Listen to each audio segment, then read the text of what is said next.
Today, we remember the 105 anniversary of the final apparition of Our Lady of Fatima in Fatima, Portugal. This is called the miracle of the sun. In that last apparition, Our Lady told the three children to pray the rosary daily for their final perseverance, for the peace in the world, and for the conversion of sinners. That's why Our Lady of Fatima is called Our Lady of the Most Holy Rosary of Fatima, Portugal. Because in every apparition, Our Lady always say to the children to pray the rosary daily. Therefore, it is important for us Catholics baptized Christians to pray the rosary in a daily basis. Because we will gain many spiritual benefits in praying this precious tradition, this precious prayer given to us by the Blessed Mother herself. In our tradition, we consider it that it was given to Saint Dominic de Guzman, the founder of the Dominican order. Ano bang ibig sabihin sa atin ng pagdarasal ng rosaryo? Una po, sabi ng isang pari sa akin when I was still a seminarian, nung parish priest po namin si Father Ted Valencia, sabi niya, ang Katolikong walang debosyon kay Maria at hindi nagdarasal ng rosaryo, hindi totoong Katoliko, siya ay huwad. Because nakakalungkot po, maraming mga Katoliko, sinasabi nila Katoliko sila, but they have no devotion to the Blessed Mother.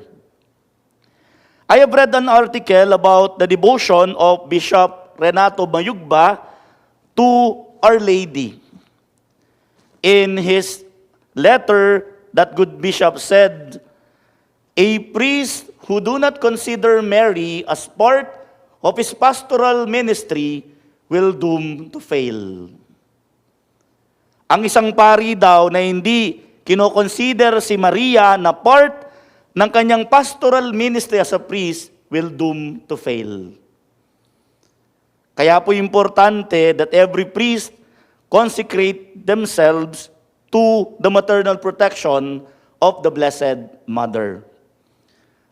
Alam niyo po, nung bago po ako mag-ordinahan na deacon, July 12, 2016, a night before my ordination to the diaconate, nasa harap po ako ng katedral, gabi pumasok ako ng katedral at kinonsecrate ko sa kanya.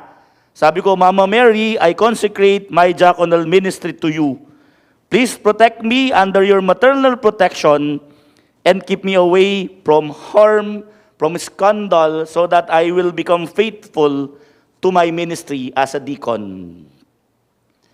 Ganon din po yung ginawa ko bago po ko ma-ordinan ng pari noong February 20, 2017. Yung February 19, again, dahil sa katedral ako naka-assign, pumunta po ako ng katedral ng gabi, kinonsecrate ko sa kanya. Sabi ko, Mama Mary, I will be ordained priest tomorrow.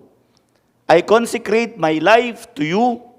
Please protect me from any harm, from any scandal, so that I will be faithful and holy priest. That's why it is important that each time we pray the rosary, we always ask the Blessed Mother for the sanctification and fidelity of priest. Ang isang pari na may malalim na pagmamahal kay Maria, siya ay maliligtas sa lahat ng kapahamakan, sa lahat ng iskandalo, lalong-lalo na ang pagkasira ng kanyang pagkapari. Because the devil and his demon will attack first priest in order to put up division and scandal in the church.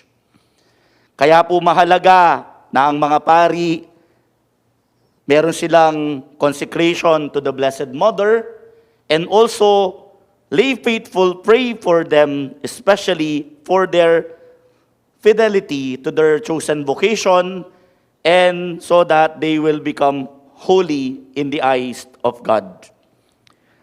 Alam niyo po, kung tatanungin natin yung mga tao ngayon, hindi naman nila na kailangan ng priest who is full of wisdom. A priest who is knowledgeable about many discipline in our theological discourses. The faithful are looking for holy and faithful priest. Bakit ko ba sinabi yung dalawang quotations na yon? Ang Katolikong walang debosyon kay Maria, hindi nagdarasal ng rosaryo, hindi totoong Katoliko, huwad na Katoliko. Bakit sinabi ko rin yung pangalawa, yung sabi ni Bishop Renato Mayugba, a priest who do not consider Mary as part of his pastoral ministry will doom to fail. Ibig sabihin, importante ang debosyon kay Maria. We do not actually worship the Blessed Mother. We venerate her because it is God Himself who first venerated the Blessed Mother through the mouth of the angel Gabriel. Di ba sabi ni Angel Gabriel, "Hail full of grace, the Lord is with you. Most blessed are you among women." Kung titignan natin, pag-aaralan natin ang exegesis ng salitang angelos, messenger. Yung sinabi baga ni Anghel Gabriel, hindi naman sa kanya nanggaling yun. Nanggaling mismo sa labi ng nagpadala sa kanya, walang iba ang Diyos. Therefore, it is God Himself who first venerated Mary through the mouth of the angel Gabriel. Hail Mary, full of grace, the Lord is with you. Most blessed are you among women. Ibig sabihin, mahalaga ang debosyon natin kay Inang Maria. Ito lagi ko pong natatandaan nung nag-apostolate po ako kay Monsignor Jose Lacap. Nagtanong siya sa akin minsan, I was then a first-year theology student. Sabi niya sa akin, who is the first Marian? And who is the first Christian? Wala po akong maisagot. Sino ba? Simple lang sinabi niya, if we read the Bible, especially the Gospel of St. Luke, the first Marian is Jesus Himself. Because it was Jesus who first loved, cherished, and venerated her mother. Who is the first Christian? Mary.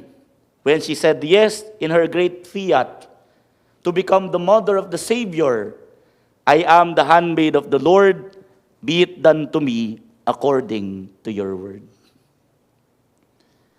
Alam niyo po, yung last miracle, last apparition of Our Lady in Fatima, nangyari po yan October 13, 1917. At nung araw pong yun, bigla na lang umulan ng malakas. Yung mga tao nabasa dahil malakas na bagyo.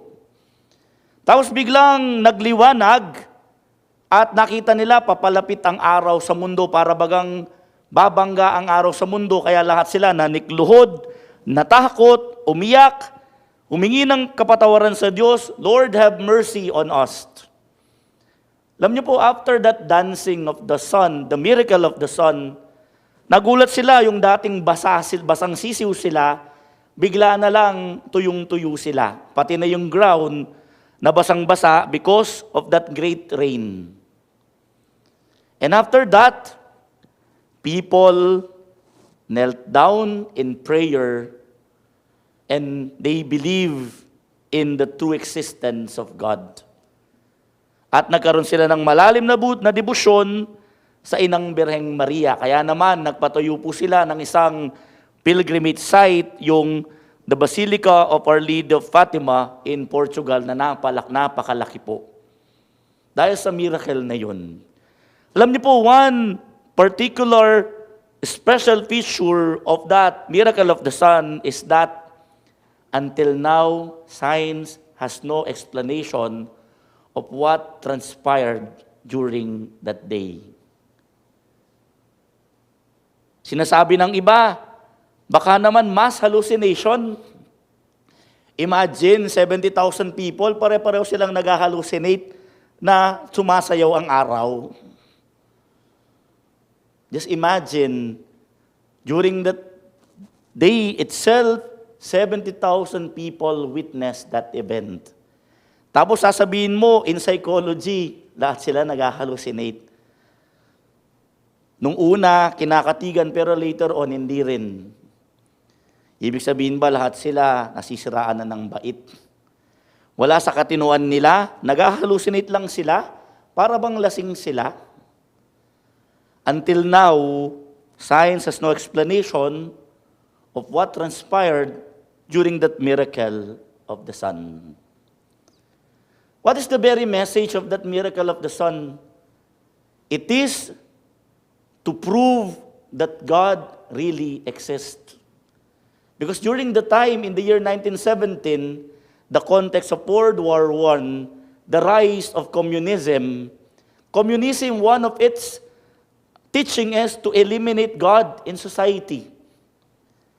Bakit tinatry nilang i-eliminate ang God?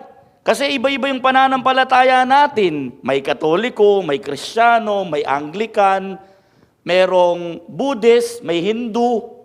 Pag ganyan ang ating sistema, hindi tayo magiging one, di ba? Communism, communion. We eliminate God so that pantay-pantay tayo, wala tayong i-consider na Diyos. Kaya po laging sinasabi ni Mama Mary, pray the rosary for the conversion of sinners. Because many have turned their back sa kanilang pananampalatayang Kristiyano, namuhay sila sa pagkakasala. My dear brothers and sisters, let us bring back the tradition of praying the rosary in every family. Let us continue to pray the rosary, especially in this radio station. You always pray the rosary every before the celebration of the Mass. Actually, maganda pong disposition prayer yon before the celebration of the Mass because you're asking the Blessed Mother to accompany you in every celebration of the Mass. And in every Mass, the Blessed Mother is always present. Lagi siyang nandyan, katabi ni Jesus, pag ginagawang sariwa, ang sakripisyo ni Jesus sa krus, in the ritual form. Kung gusto nating maging mabuting Kristiyano, maging tapat sa ating pangako sa Diyos na sumunod sa Kanya, hayaan nating sabihin natin ng mga sarili natin na tayo mga mama's boys and mama's girls. Let us consecrate our lives, ourselves, our work, our vocation, our family, to the maternal protection of the Blessed Mother. Because if we consecrate our lives to her, we will become closer to Jesus. Because the Blessed Mother will bring us closer to her Son. And each time we pray the rosary, each time we hold our rosaries, the Blessed Mother herself is also holding our hands. She is joining us each time we pray the rosary, each time we participate actively in the celebration of the holy sacrifice of the Mass. Our Lady of the Most Holy Rosary of Fatima, pray for us who have recourse to thee. Amen.